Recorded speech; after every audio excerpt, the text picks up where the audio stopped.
Assalamualaikum warahmatullahi wabarakatuh.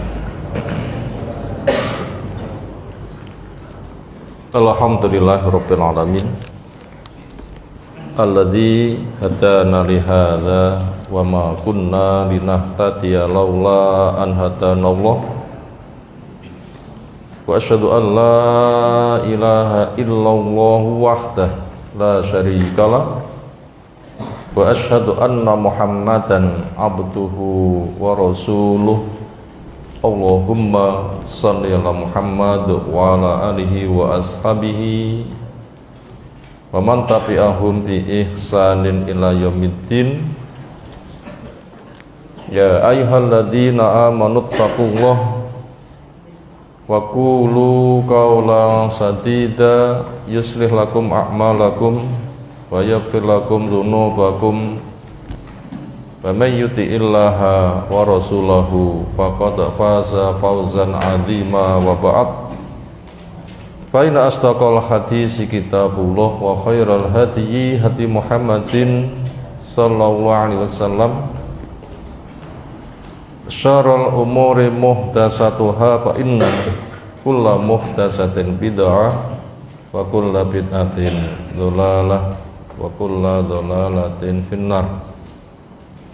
Ayolah ikhwah, azza subhanahu wa ta'ala, insyaallah kita melanjutkan mengkaji ayat-ayat bersama tafsirnya dari surah Al-Mujadalah, 3 ayat terakhir kepada pembaca Fadl.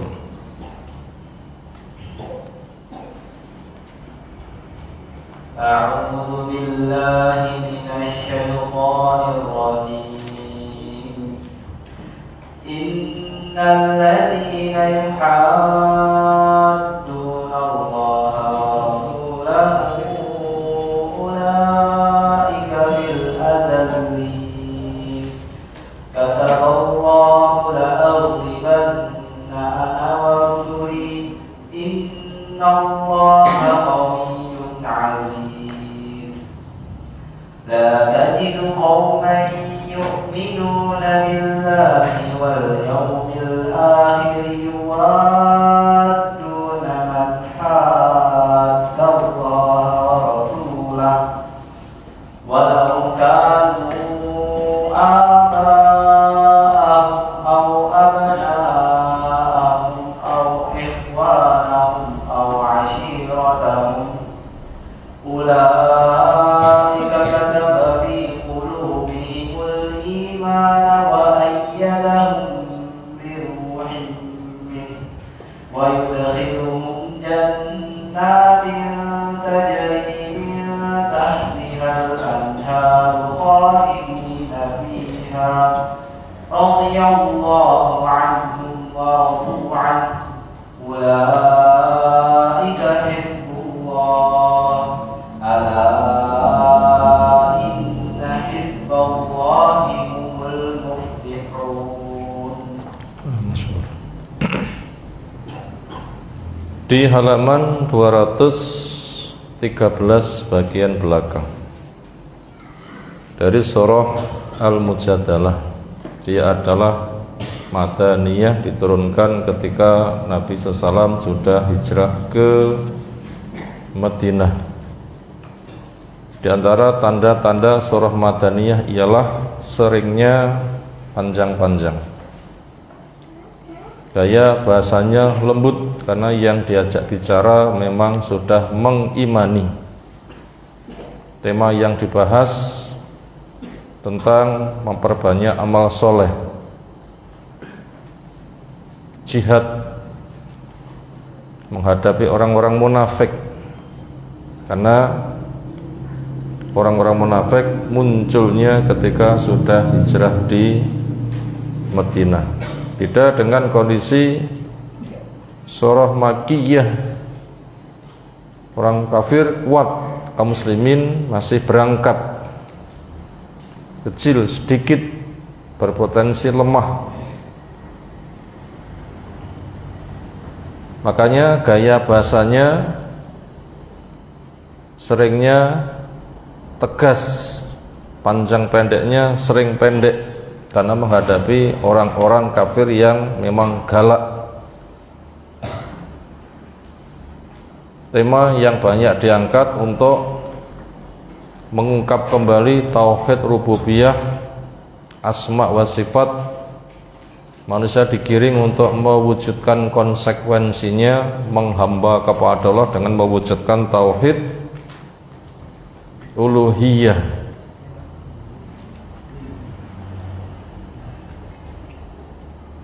Berikutnya kita mulai dari 3 ayat terakhir. Sekarang masuk ke ayat yang ke-20. Innalladzina, sesungguhnya orang-orang yang yuhaddunallaha, yukhalifuna, menyelisihi Allah kepada Allah,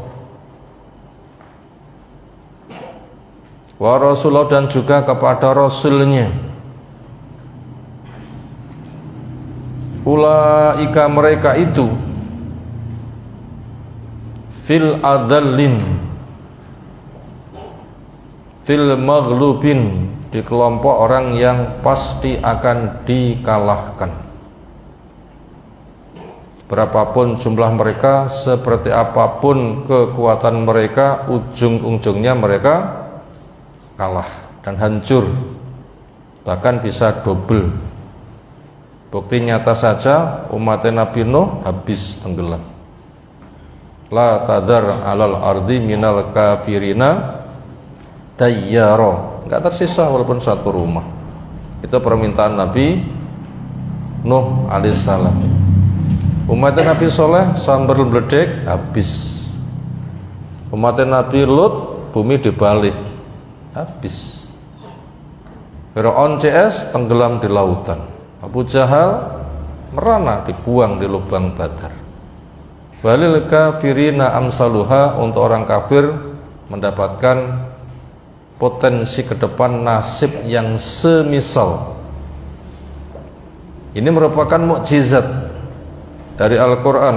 Apa yang diceritakan benar, yaitu orang yang menyelisih Allah, menyelisih Rasul, walau kuat banyak, awalnya seolah menang, seolah mereka akan selalu berjaya, tapi kenyataannya musnah.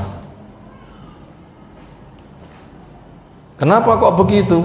Kata Allah, Allah telah membuat ketetapan, dan itu Allah telah menulisnya. Fil lauhi al-mahfuzi, ditulis di lempengan yang terjaga. Kataba juga memiliki makna qadha, Allah membuat keputusan. Apa isi keputusannya? La aghlibanna ana, saya pasti menang. Ini merupakan susunan jawab dari qasam.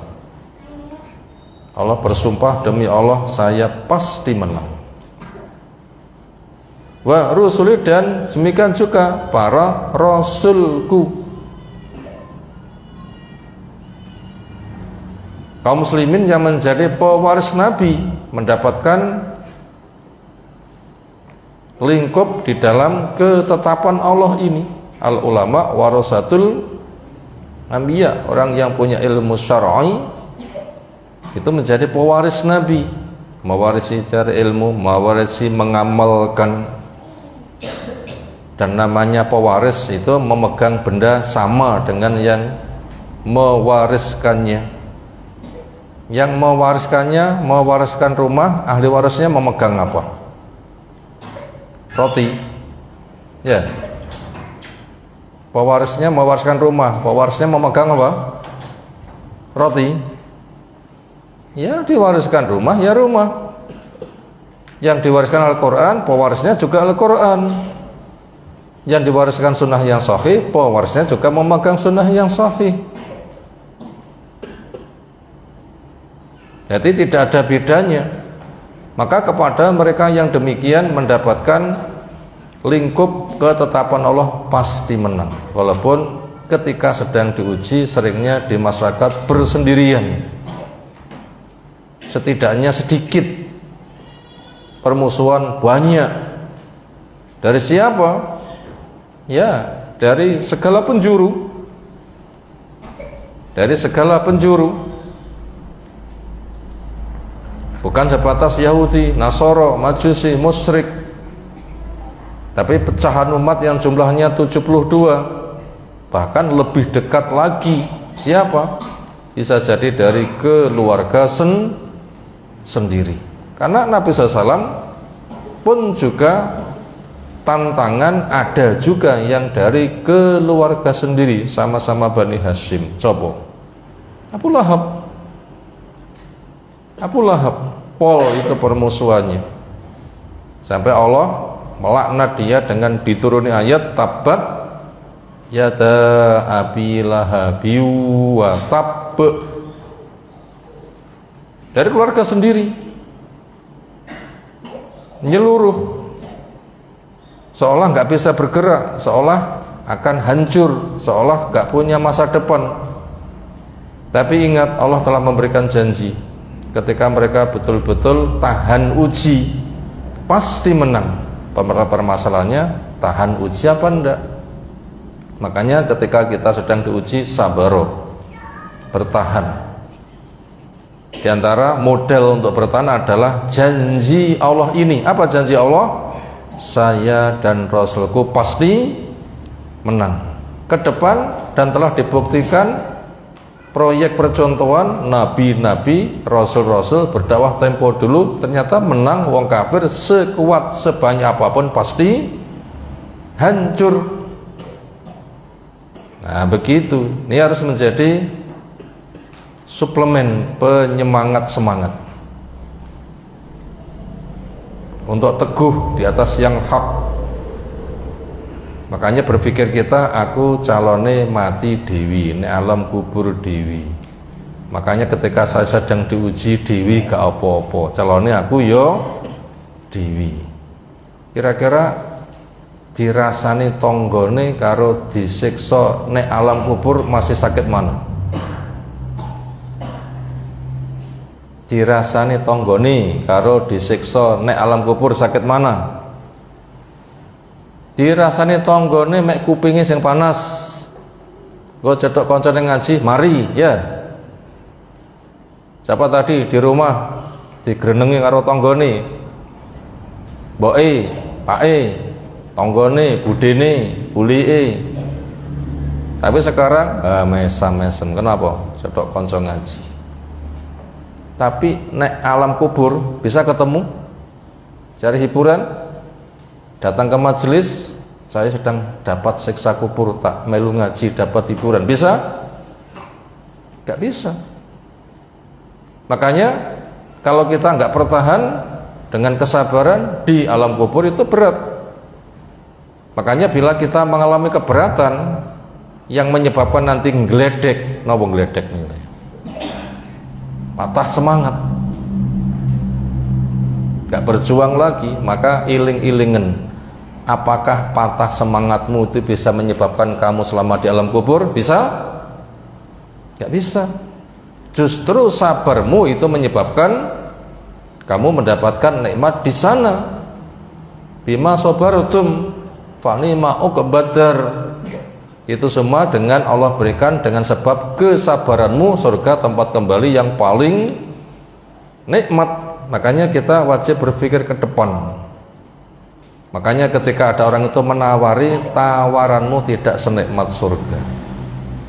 Yang saya cari itu yang besar, bukan kecil-kecilan. Ancamanmu tidak sengeri neraka, saya akan melewati. Makanya saya wajib selamat. Kalau dari yang gede saja saya punya program selamat, dari yang kecil kan lebih mudah kan untuk mendapatkan program selamat, ya kan? Menghindari yang gede saja kita berusaha mampu, apalagi hanya menghindari yang kecil. Nah ini menjadi hiburan buat kita semuanya untuk tegar. Kenapa kita bicara begitu? Karena kita diberitahu bahwasanya Allah, Rasul pasti menang, otomatis akan menjabar kepada para pewarisnya. Dan juga kita ingat bahwa besarnya fadilah itu diiringi dengan besarnya ujian, ya enggak? Jelas. Fa inna idzamal jaza ma idzamil bala. besarnya balasan itu nanti akan diseiringkan dengan beratnya beban-beban ujian. Makanya bila kita memang betul-betul berhasrat aman neraka masuk surga, makanya kita harus berusaha keras mampu menghadapi berbagai macam ujian. Beratnya dunia tidak akan pernah berat seberat-beratnya neraka yang setiap orang nanti pasti melintasinya. Ke sana kita berpikir, makanya berpikir masa depan itu nanti akan memperkokoh dari jiwa militan yang kita wajib memiliki. Sungguh saya Rasulku pasti akan menang. Menang apa? Bil hujjati, menang dalil. Qurannya dijamin asli, sunnahnya dijamin sahih, yang telah diteliti sahih. Pembuktian kepada realita nyata, dan juga menang bisayf dengan pedang, atau menang dengan pertolongan. Bila kita tidak sedang memegang pedang, makanya nanti dengan pertolongan Allah mengirimkan langsung dengan dinaikannya Nabi Nuh di atas perahu, umatnya ditenggelamkan. Menang kan? Larinya Nabi Musa, depannya laut, dipukul terbelah, lewat selamat. Fir'aun CS gimana nasibnya ketika mengajar di tengah laut? Pukul kembali, airnya kembali, habis. Itu kan juga kemenangan. Yang kayak begitu buat oleh perkara yang mudah. Makanya kita wajib mantap dengan janji ini. Innallaha, sesungguhnya Allah qawiyyun, zat yang maha kuat, aziz lagi maha perkasa. Sekarang kita akan melihat karakter profil orang yang pantas menjadi orang yang ditolong oleh Allah. Apa itu? La tajidu, kamu tidak jumpai kauman, suatu kaum, yu'minuna, yang mereka beriman billah, kepada Allah, berarti bertauhid. Allah saja yang diibadai, cara Allah saja yang dipakai, rahmat Allah saja yang diharapkan. Surga muara tertinggi dengan firdaus, itu namanya orang yang beriman. Di dunia cari ilmu, beramal, dan semua yang jadi tuntutan syariat diwujudkan. Iman kepada Allah wal yaumil akhir, dan juga iman kepada hari akhir. Iman kita kepada Allah dikaitkan dengan iman kepada hari akhir. Berarti kita bila mau wujudkan iman itu berpikir ke depan. Imanku kang gini ngiopo. Untuk apa iman kita yang paling utama? Aman di hari akhir, aman neraka. Diawali dengan aman naza, proses nyawa dicabut itu aman. Dengan bisa berucap la ilaha, itu aman. Aman dari siksa kubur, aman di padang mahsyar, aman ketika menyeberang. Jadi iman itu membuahkan aman, masa depan ke sana itu diproyekkan untuk aman. Ulaika lahumul amnu wa hum muhtadun, orang yang aman dan terbimbing. Makanya itu dikaitkan dengan hari akhir. Tidaklah kamu jumpai orang yang betul-betul bertauhid dan iman kepada hari akhir, berarti siap taat. Yuwaduna, yusodikuna, mereka berkawan akrab, bekerja sama, bermesraan, saling tolong menolong. Man, kepada orang yang hadallaha, menentang, menyelisih Allah, wa rasul, dan juga kepada rasulnya. Orang apabila memiliki prinsip wala, kemitraannya hanya kepada yang sejalan, kepada yang bertentangan, yang ada barok. Nah begitu. Wala itu apa? Kepada sesama mukmin, manhajnya sejalan, akidahnya sejalan, amalnya sejalan. Itu wajib wala, cinta, dekat, membela, satu soft. Ka'annahum bunyanun marsus, bangunan yang saling mengokohkan, yang yashuddu ba'duhum ba'dha, saling mengokohkan. Kepada kesebalikannya, yang satu berilmu, yang satu tidak, yang satu bermanhaj benar, yang satu awur-awuran, yang satu bertauhid, yang satu syirik. yang satu taat, yang satu maksiat, yang satu sunnah, yang satu bid'ah, bisa ketemu. Itu barok. Hati benci, hubungan dibatasi, jangan sampai ada tawadud, rasa kasih sayang kepada mereka, dan tidak ada kemitraan kerjasama untuk mengokohkan kekafiran. Maka itu wajib barok. Makanya kamu tidak jumpai orang yang beriman kepada Allah, iman kepada hari akhir, mereka berteman akrab, berkasih sayang, saling tolong kepada orang yang mereka menyelisihi Allah dan menyelisihi Rasul. Walaupun kanu ada mereka al-muhaddun, orang yang menyelisih Allah itu abahum, bapak dewi, ay al-mu'minin, orang beriman, au abnau atau anak dewi, au ikhwanu atau saudaranya sendiri, au asyirau atau keluarganya sendiri.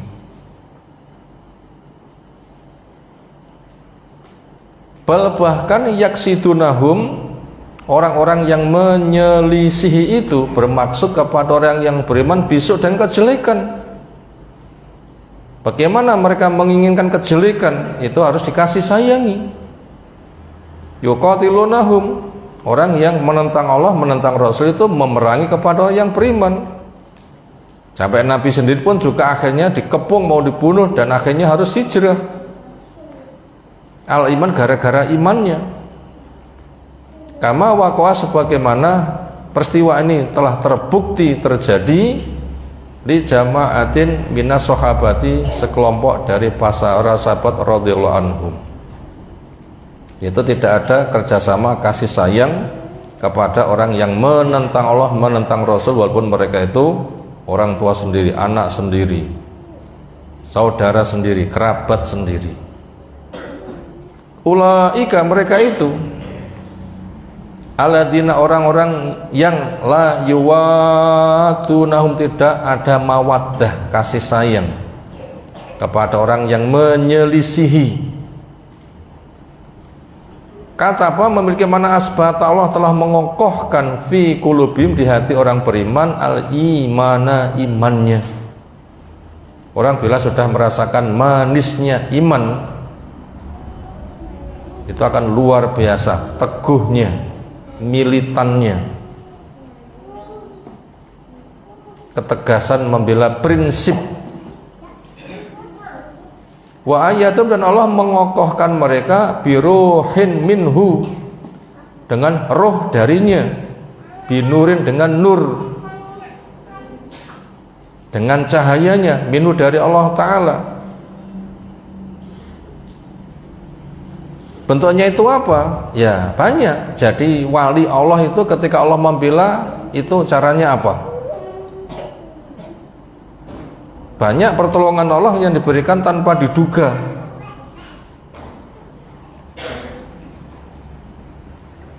Banyak itu.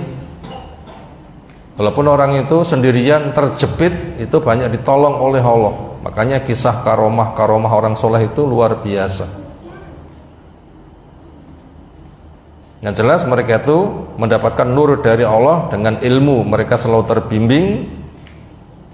Dengan akidah tauhid dia akan istiqomah. Dengan indahnya sunnah mereka akan tegar.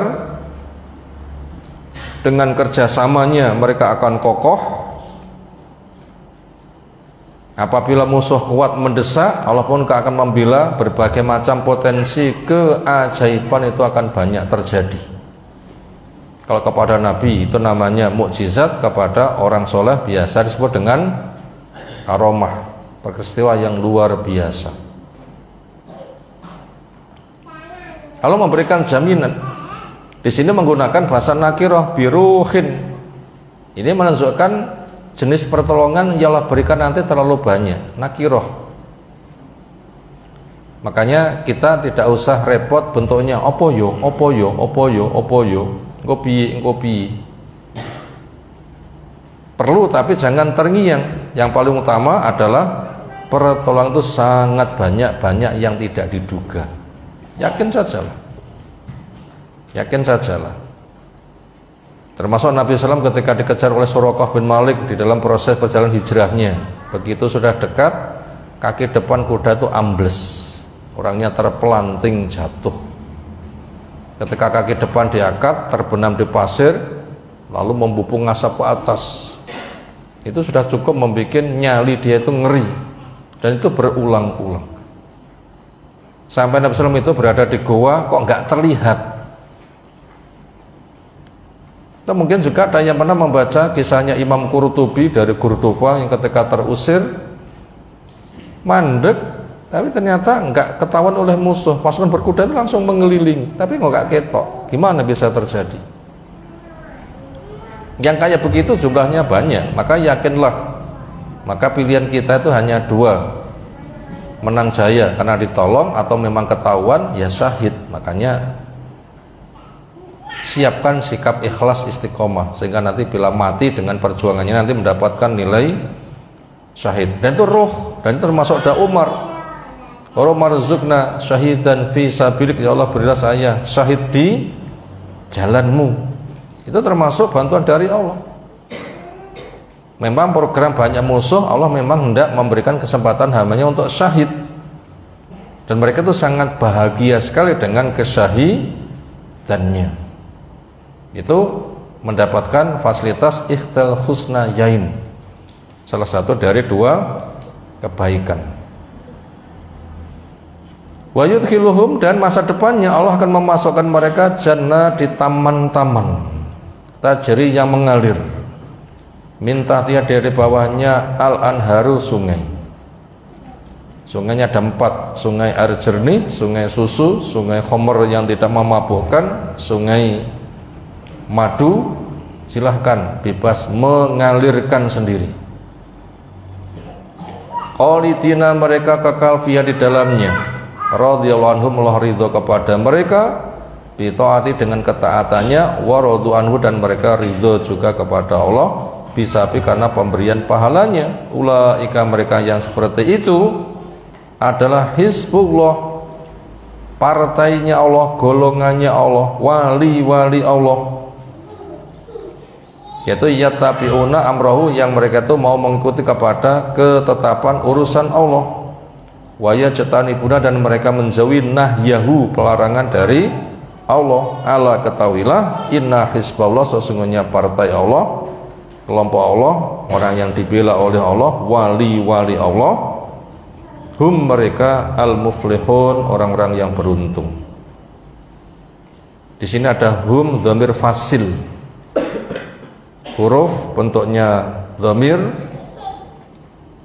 rofa munfasil yang terletak di antara mubtada khobar, yang keduanya sama-sama makrifat, di antara fungsinya sebagai ikhtisos, kekhususan, betul-betul orang yang mumayyiz, dapat nilai istimewa, betul-betul beruntung, yaitu al-faizun. Terjemah global dari 3 ayat di atas. Sesungguhnya orang yang menyelisih Allah dan menyelisih Rasulnya, mereka pasti akan dikalahkan. Allah telah memberikan ketetapan dengan sumpahnya, saya dan para rasulku pasti menang. Sesungguhnya Allah itu maha kuat lagi maha perkasa, gak bisa dikalahkan. Kamu tidak jumpai orang yang iman kepada Allah, iman kepada hari akhir, mereka akan berkasih sayang kepada orang yang menentang Allah, menentang Rasul, walaupun mereka itu bapaknya sendiri, anaknya sendiri, saudaranya sendiri, keluarganya sendiri. Allah telah mengokohkan di hati mereka itu iman, dan Allah menguatkan dengan roh darinya, pertolongan darinya yang jumlahnya tidak bisa dibatasi. Dan muara akhirnya Allah akan masukkan mereka di surga, taman-taman di bawahnya mengalir, sungai silahkan mengalirkan sendiri. Allah ridho kepada mereka, mereka ridho kepada Allah, mereka kekal. Itulah kelompok Allah, partai Allah, wali-wali Allah, dan mereka adalah orang-orang yang dijamin pasti beruntung. Berikutnya masuk kepada rangkuman, ada 5 nomor setelah terbaca beberapa tafsir. Nomor 1,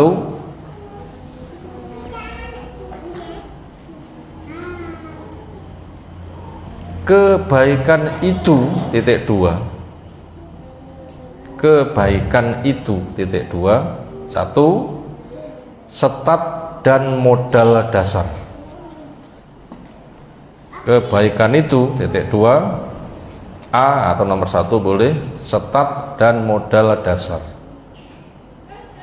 Nomor dua, diuji dan diasah. Nomor tiga, tajam dan menang.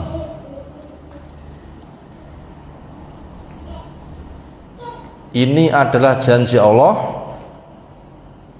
dan pasti.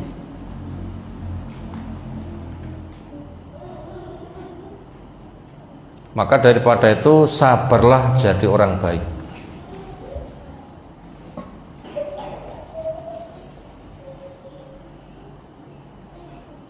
Saya ulang, kebaikan itu titik dua, setat dan modal dasar. Nomor dua atau B, diuji dan diasah. Nomor tiga, tajam dan menang. Ini adalah janji Allah dan pasti. Maka sabarlah jadi orang baik. Titik. Itu nomor satu. Sebagaimana telah kita pahami, manusia lahir kondisinya baik atau jelek? Jelek. Kok jelek? Baik. Karena kullu mauludin yuladu al-fitrah, semua bayi yang lahir itu fitrah, itu kan kebaikan kan. Dan itu adalah Islam, itu tauhid, itu taat. Nah begitu, berubah itu kan ada pengubahnya. Nabi Adam baik, anak turunnya baik. Kejelekan itu kan muncul berikutnya pada generasi ke-10 anak turun Nabi Adam. Di sana masih ada tokoh Yahus, Ya'uq, Suwa', Wad, dan Nasr, masih baik. Ketika mati, nah masyarakat yang nggak punya warisan ilmu, mereka merasa kehilangan panutan, membuat kenangan, akhirnya dipatungkan. Berganti generasi, disitulah akhirnya terjadi penyembahan. Jadi kalau begitu, dilihat dari urutan demikian, awal mulanya itu baik atau buruk? Tauhid atau syirik? Taat atau maksiat? Jawab, kebaikan. Maka dikatakan itu sebagai setat dan modal dasar.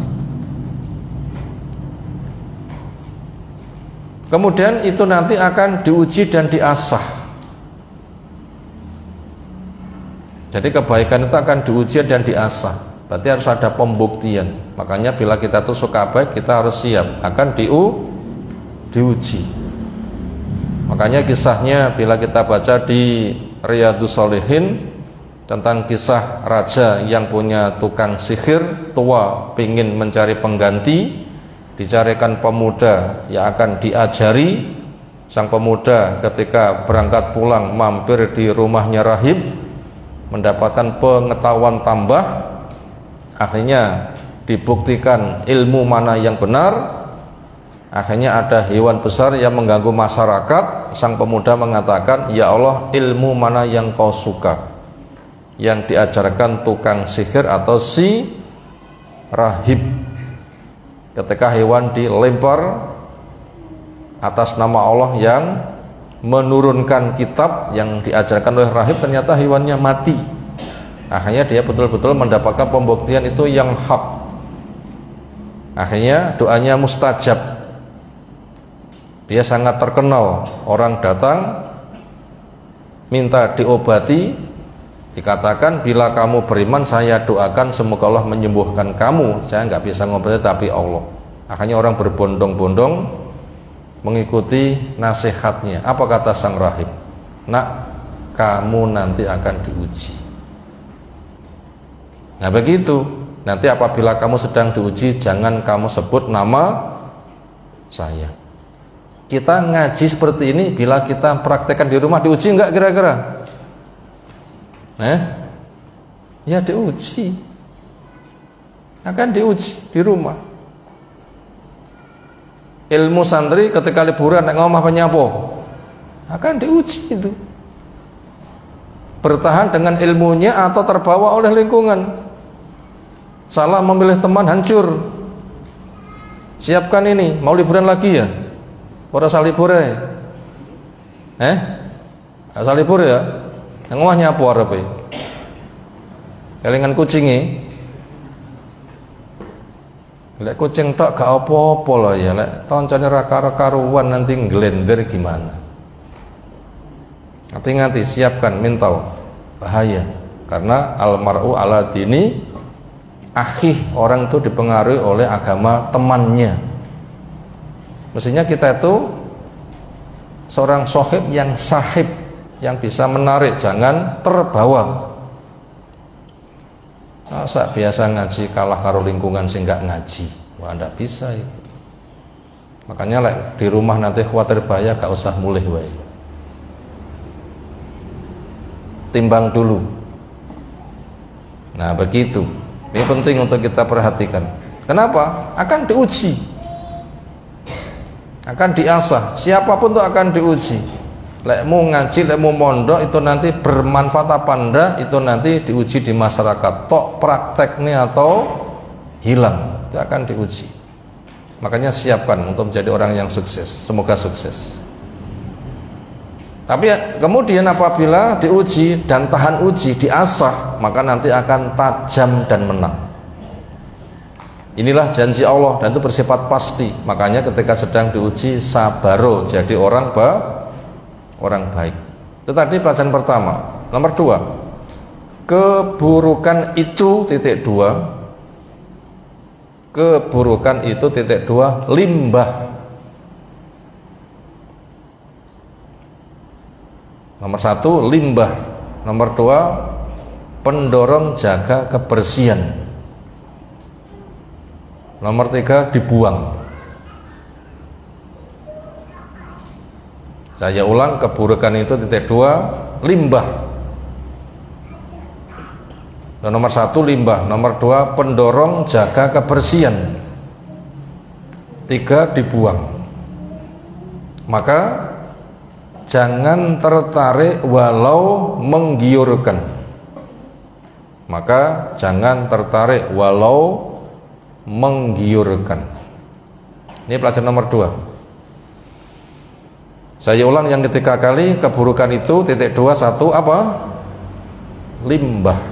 2 pendorong jaga kebersihan. 3 dibuang. Maka jangan tertarik walau dia itu menggiurkan.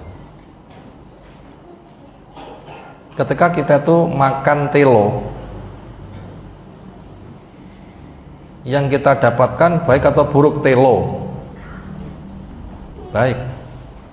Kita kelupas, kita masak, bismillah dimakan. Hanya putih-putih panjang saja itu sudah namanya roti. Roti apa? Roti lilin. Baik kan? Dan dia akan diuji dengan dikunyah, masuk perut, lezat, lalu jadi kekuatan. Itu kebaikan begitu. Baik, diuji, dimanfaatkan, diasah, hasilnya luar biasa. Tapi kejelekan itu limbah. Minuman ketika keluar jadi kencing, limbah kan. Makanan keluar jadi berak, limbah kan. Jadi keburukan itu limbah. Adanya limbah yang ada itu sebagai pendorong jaga kebersihan. Kita punya kencing, kita punya berak, lalu ketika dibuang kita kan jaga kebersihan, cebok, iya kan? Sementara benda tadi akhirnya dibuang. Itulah hakikat keburukan. Makanya kalau keburukan sudah tergambar seperti itu, limbah, fungsi adanya limbah, kita semakin semangat jaga kebersihan. Ketika sudah orang itu jaga diri, bersih, limbah tadi akhirnya dibuang. Maka daripada itu jangan tertarik kepada keburukan, walaupun keburukan itu menggiurkan. Sebenarnya burukan itu buruk, tetapi maksud dapat ujian. Apa ujiannya? Ujiannya adalah setan memberikan hiasan indah. Nanti puncaknya api yang dibawa oleh Dajjal tanpa apa? Tanpa air. Air yang dibawa oleh Dajjal tanpa apa? Tanpa api. Kesanalah bentuk ujiannya. Itu puncaknya seperti itu. Maka siapa-siapa nanti ketemu Dajjal lalu ketangkap, apabila tidak mau menerima promosi dia untuk jadi pengikutnya, maka akan dicampakkan ke tempat yang tampak api menyala-nyala. Sebenarnya itu adalah air yang dingin. Makanya tegar saja walaupun dicampakkan dan merem dan menyelamlah, nanti akan dijumpai dingin. Ya begitu bentuk ujiannya. Maka sebenarnya kemaksiatan itu adalah jelek, tetapi ya begitulah, sedang diuji. Sedang diuji. Maka daripada itu, keburukan itu adalah limbah. Hikmahnya pendorong jaga kebersihan, ketika sudah akhirnya dibuang. Bila gitu nasibnya, maka jangan tertarik kepada keburukan walaupun itu menggiurkan. Sekarang masuk pelajaran ketiga, kebaikan itu tandanya. Kebaikan itu tandanya. Titik 2, 1. Ilmunya seperti sahabat. Ini tanda kebaikan nomor 1, ilmunya seperti sahabat. Nomor 2, akidahnya tauhid. Nomor 3, amalnya sunnah. Nomor 4, sholatnya tegak. Nomor 5, akhlaknya mulia. Nomor 6, prinsipnya istiqomah.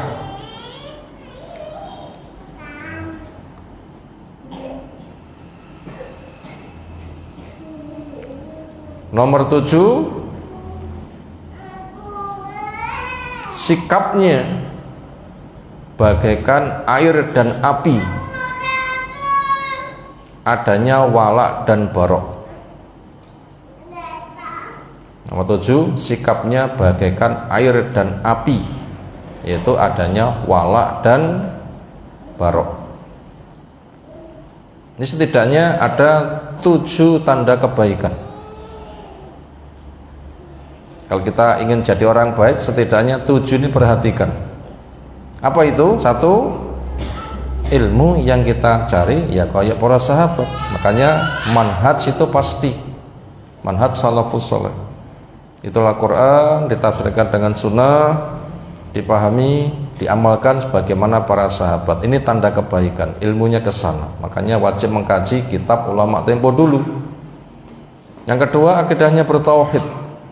Allah saja yang diibadai, cara Allah saja yang dipakai, rahmat Allah yang diharapkan. Maka sesembahan batil wajib untuk dibuang. Lalu yang ketiga, amalnya sunnah. Karena perilaku Nabi SAW itu sudah semuanya, nggak ada perkara yang nggak dicontohkan. Makan, minum, kencing, berak, semuanya itu sudah ada petunjuknya. Sampai mimpi pun juga sudah disebutkan. Kemudian sholatnya tegak. Ini tanda orang baik. Ada hayalah sholat datang. Bila uzur, sakit gak mampu, atau safar gak bisa mandek, atau hujan deras, memang dikatakan shollu fi buyutikum, ya silahkan. Tegak syaratnya, rukunnya, sunnah-sunnahnya, khusuknya, tumakninahnya, dampaknya, akhirnya jadi zikir yang paling besar, menenteramkan jiwa, kunci hisab. Itu sholatnya tegak. Lalu akhlaknya mulia, yaitu ketika bergaul memberikan maslahat kepada lingkungan. Itu namanya tanda akhlak yang mulia. Karena khairun nas anfa'un linnas, manusia terbaik yang paling memberi manfaat kepada manusia. Prinsipnya istiqomah, itu semua dijaga sampai mati. Bukan muda saja, bukan di pondok saja, termasuk ketika tua, sampai di rumah liburan, istiqomah. Ini penting. Itu kunci sukses. Makanya kita harus ngati-ngati, mati tidak harus tua. Mungkinkah santri pondok pas liburan mati? Mungkin? Mungkin, tapi aku ya nggak dongakne ya muga-muga lek liburan mata kabeh ya nggak begitu. Tapi ya sadar itu mungkin terjadi, makanya istiqomah sajalah. Nek nganti gak istiqomah, liburan nek ngomong nggak genah mati, piye nasibnya nanti? Ingat kematian. Itu bisa terjadi di mana-mana. Jangan mengatakan aku cik nom umurku cik dawa, mumpung cik nom tak seneng-seneng. Siapa bilang mati mesti tua? Penting ini kita perhatikan. Maka tuh begitu.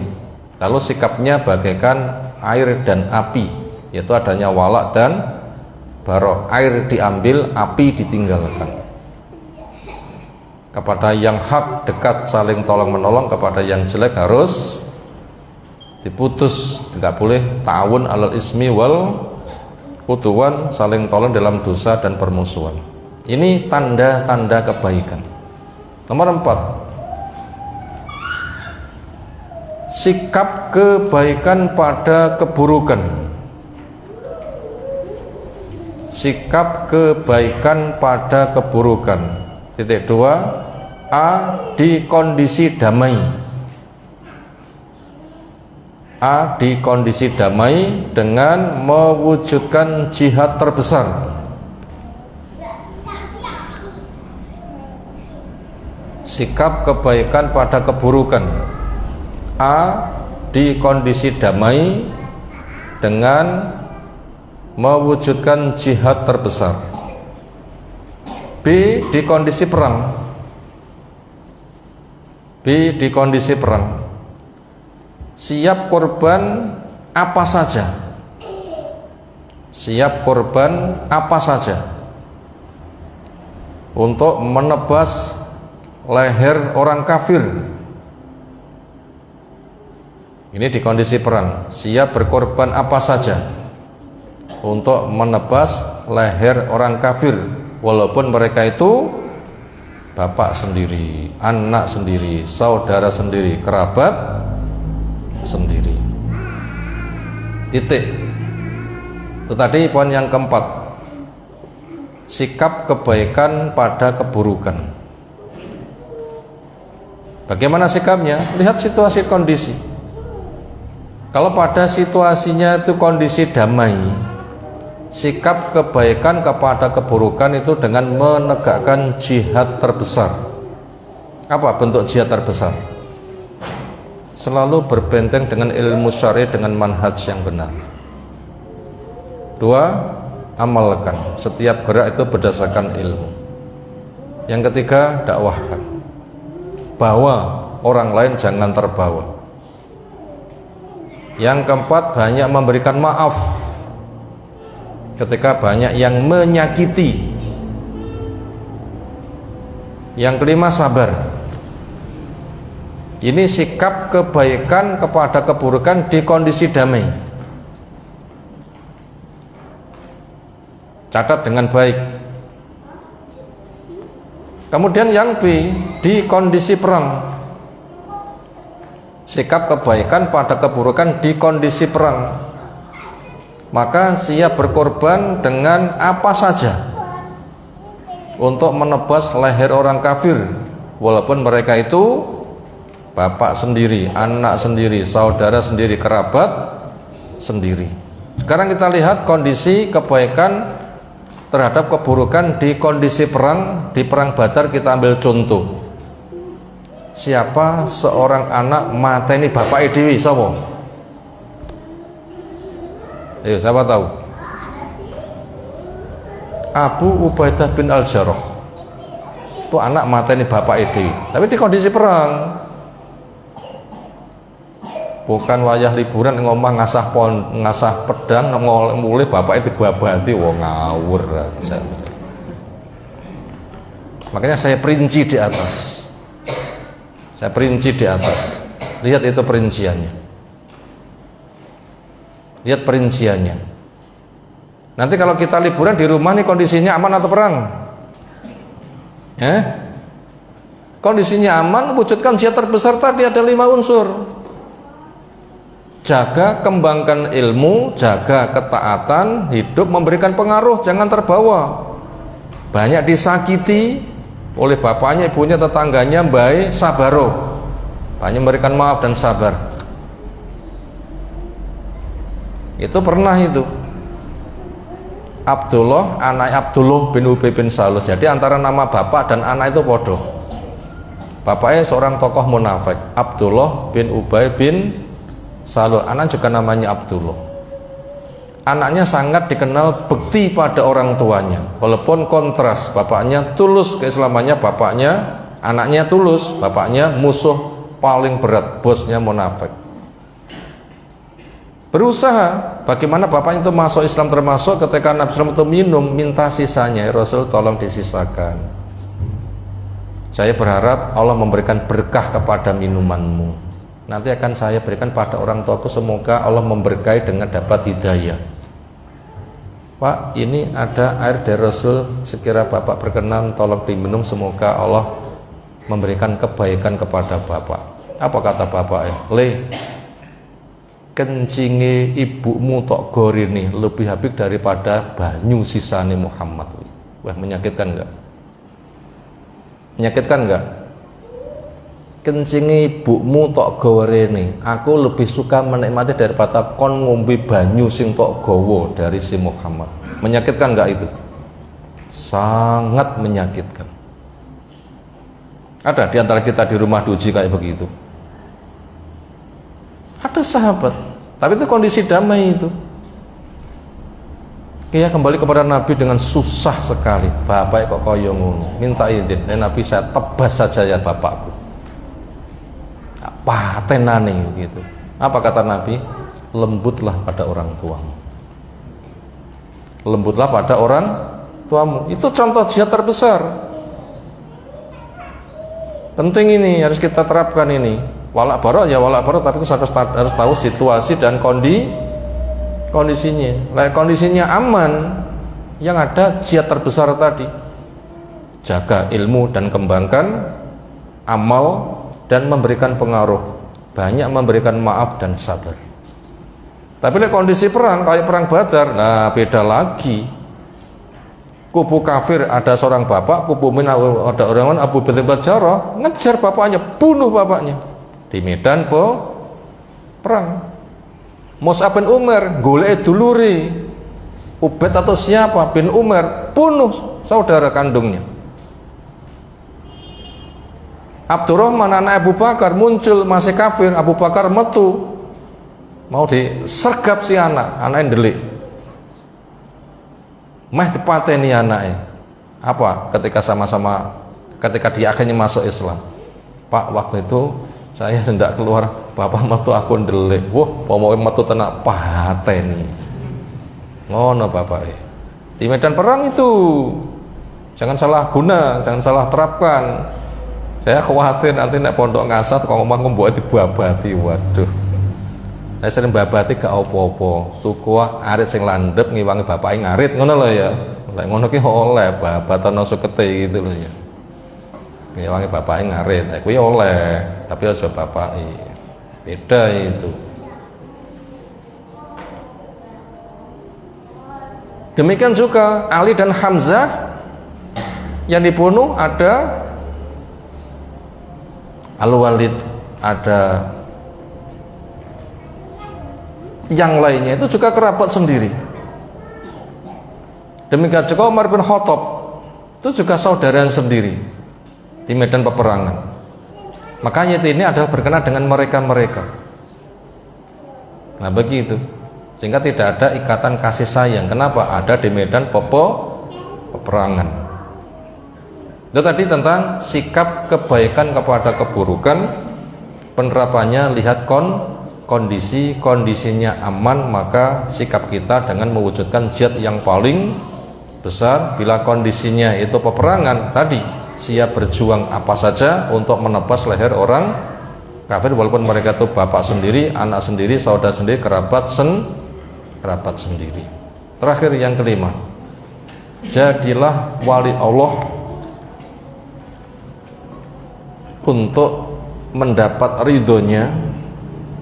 Jadilah wali Allah untuk mendapat ridhonya dan pewaris surga, spesial firdausnya. Ini pelajaran terakhir yang kelima. Jadilah wali Allah untuk mendapatkan ridhonya dan pewaris surganya spesial. Surga apa? Surga Firdaus. Memang ke sana kita diperintahkan. Idza sa'altal jannata fas'al al-firdausa fa innaha a'lal jannah wa awsatuha. Paling tinggi, paling tengah, paling istimewa. Itu semua didapatkan dengan menjadi walinya. Itulah hizbullah, wali-wali Allah yang ditolong oleh Allah Subhanahu wa taala. Nah, pembahasan makna wali itu pembahasannya luas, yaitu kebaikan yang kita sebutkan di atas itu bila diwujudkan itu cara untuk menjadi wali-wali Allah Subhanahu wa taala. Demikian yang kita kaji malam hari ini. Semoga Allah memberikan ilmu yang bermanfaat. Bila benar semata karunia-Nya kita bisa paham mewujudkan, bila salah semoga Allah membimbing kepada kita dan kita dijauhkan dari perkara-perkara yang menyeret kepada bahaya. Ada tanggapan, silakan. Segera cukup. Subhanakallahumma bihamdika asyhadu an la ilaha illa anta astaghfiruka wa atubu ilaik. Assalamualaikum warahmatullahi wabarakatuh.